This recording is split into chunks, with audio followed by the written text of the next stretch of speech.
No live stream? It's just not worried about live view? Hello, mic check. Ellen, take off this. We will be talking about Hurricane Helene as she heads this way. Good? No one's taking us live, right? We are. You are? Yeah. And you are too? We're streaming. Yeah. Okay. We're streaming. Where's the... You should be here in a second.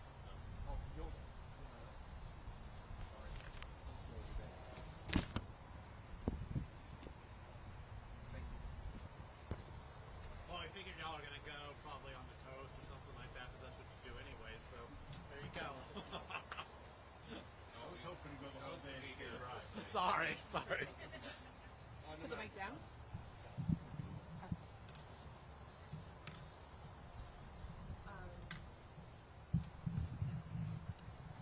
Is that good? Can you hear me okay? Okay.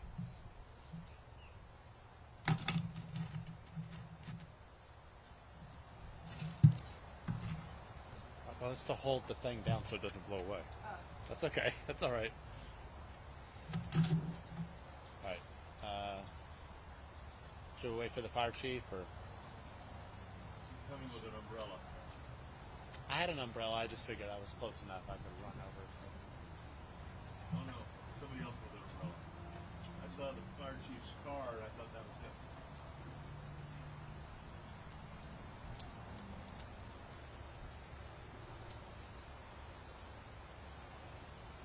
It's bad over there, so it's coming this way.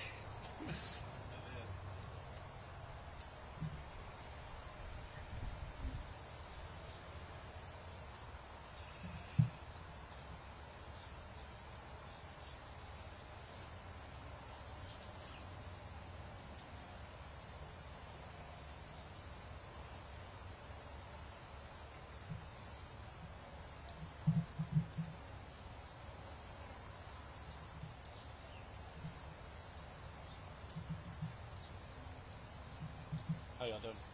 Doing good. Yeah. Yeah. This thing's big. I mean, this is the hurricane. Yeah. It's crazy. No, it's definitely the size of a small country. My goodness. Yeah, they're talking, the storm surge modeling, although it's small, but in the Atlantic.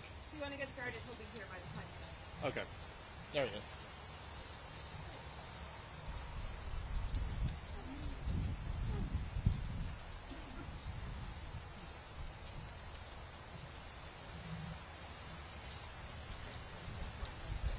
I think he's just going to park right there.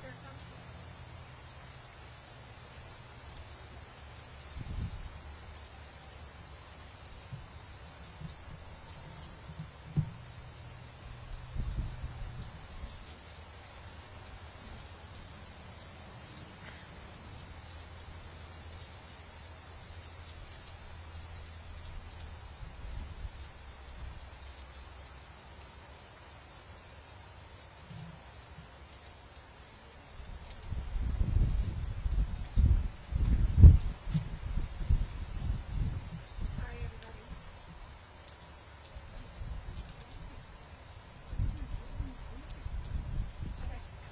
All right. Good afternoon. Alan Harris, the emergency manager of Seminole County. We've been preparing for Hurricane Helene. This is a monster storm that looks to encompass almost the entire state of Florida as it moves up into the Panhandle and the Big Bend area. As of 11 a.m., of course, Helene was upgraded to a hurricane. And we are expecting tropical storm force winds and some rain, of course, over the next couple days as the storm passes by us. Seminole County Public Schools have determined that they need to go ahead and close for tomorrow due to bus services and things like that. Just not safe for the children. There, in accordance with that, also Seminole State College is closed. Seminole County government will be closed for all out-facing public service. Essential services will continue. Public works, fire, of course, law enforcement, all those will continue, and public essential personnel will be brought in. Tomorrow, residential trash pickup in Seminole County is suspended, and that will be suspended throughout the day on Thursday. The next pickup day will be on Monday.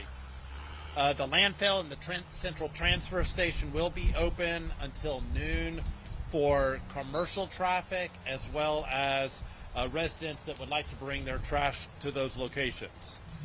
All county boat ramps, like the one here at Wayside, will be closed tomorrow due to, of course, decreasing conditions throughout the day tomorrow. And as you can see, even right now, we're starting to get some squall lines here on Wednesday, and this is just going to continue. These squall lines are going to continue and get worse throughout the rest of the day today and all day tomorrow.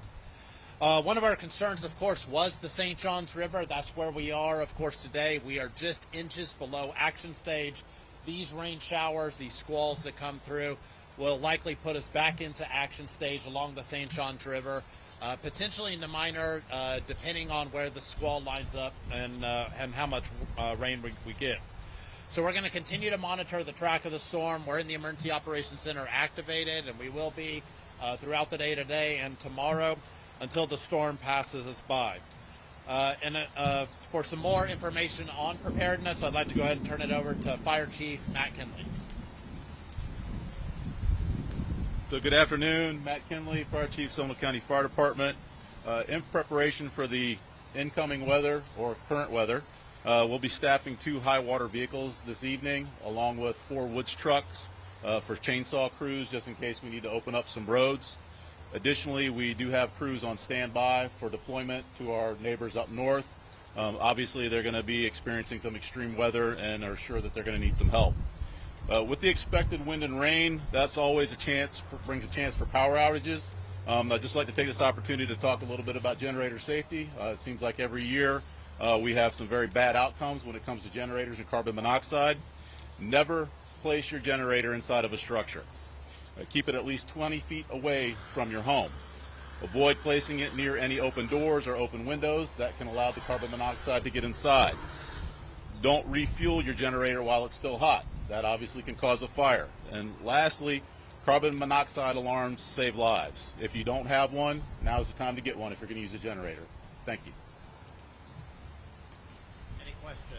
So you say the EOC is activated. You said yesterday it was a level 2. Are you up to level 1 now? No, we're still at a level 2. So level 2 brings in a lot of different partners, and there's various levels of level 2. So we have all of our partners in, except for some of our volunteer groups we don't have in. Our power utilities are on call, so we can make a call to their, but they're not actually sitting in the EOC. So we would be a level 1 when they're actually sitting there. They're just not sitting there. But we have telephone call direct to their control centers if we need to. So this is a big challenge for us, and this is for us and the fire department. The root structures of these trees are completely saturated. So a tropical storm force wind was the worst case scenario. So tropical storm force winds coming through, we're not talking about limbs falling out of trees, we're talking about trees falling. So that is a big concern for us. Depends on how strong the wind is that comes through the area. And then, of course, more water that is saturating more roots is not going to be a good thing. Are you worried about the levels of St. Johns River, Lake Monroe at all? We are. So we're just inches below action stage. So this likely will bring us back into action stage, potentially into minor flood. So we're going to monitor that very closely. All of our creeks, our tributaries, our lakes, our retention ponds are already full. So there's not a lot of capacity in the county. Everything feeds in Seminole County, really in Orange County too. Most of it feeds here to the St. Johns River, so this is a major concern for us. This is why we did the press conference here, because this is one of our major concerns. Yesterday you said the forecast was maybe 4 to 7 inches. Is that still kind of where we're sitting? So it's a little bit below that now, so that is a little bit better. But again, it's where those squall lines come through. So even though the forecast was 10 to 12 for Hurricane Ian, we got 28 inches of rain, 26 to 28 inches in Winter Springs. And it's all where that squall line led up. So if the squall lines are, lined up the way that, we hope that they aren't, it could mean a disaster for Seminole County. We hope that's not the case. We hope that the forecast holds true 1 to 6 inches, somewhere in there, would be nice. I think we're going to easily beat 1 inch just today. Any other? All right. Well, thank y'all. All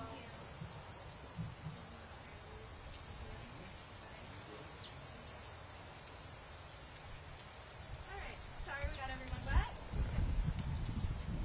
wet. It is a storm. Thank